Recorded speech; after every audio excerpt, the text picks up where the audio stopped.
মামুনুল হক হাফিজাহুল্লাহ।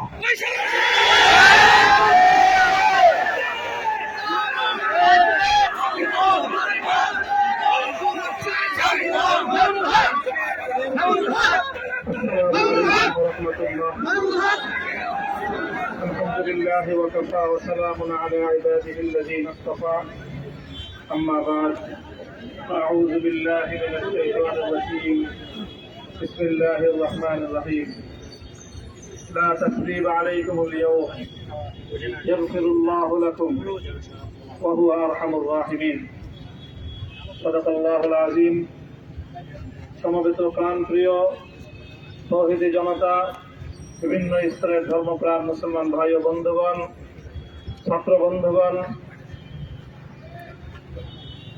এবং প্রিয় এলাকাবাসী, আল্লাহ পাক রব্বুল আলামিনের শুকরিয়া আদায় করি। আল্লাহর দ্বীনের কথা বলার অপরাধে, আল্লাহর দ্বীনের বিজয়ের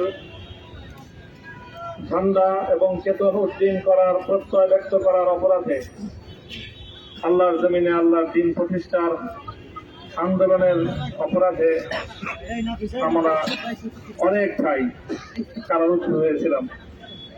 পর্যায়ক্রমে সকলেই আলহামদুলিল্লাহ জিন্দান খানার লৌহ প্রাচীর ভেদ করে মুক্ত জীবনে ফিরে এসেছে।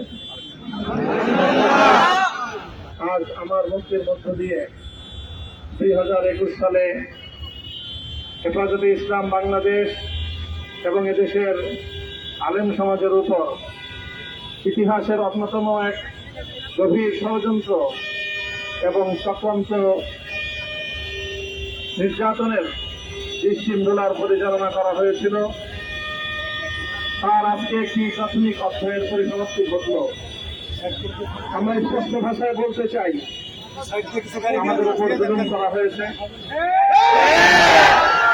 আমরা নির্যাতিত, অন্যায়ভাবে আমাদেরকে কারারুদ্ধ করা হয়েছে, বুলেটের আঘাতে আমাদের ভাইদেরকে হত্যা করা হয়েছে। আমরা যখন আমাদের সন্তানদের লাশ এবং তাদের রক্তমাখা বুলেট বিদ্ধ সেই মরদেহকে সামনে রেখে আমরা যখন আমাদের ন্যূনতম প্রতিবাদটুকু উচ্চারণ করতে গিয়েছি, তখন আমাদেরকে কারারুদ্ধ করা হয়েছে,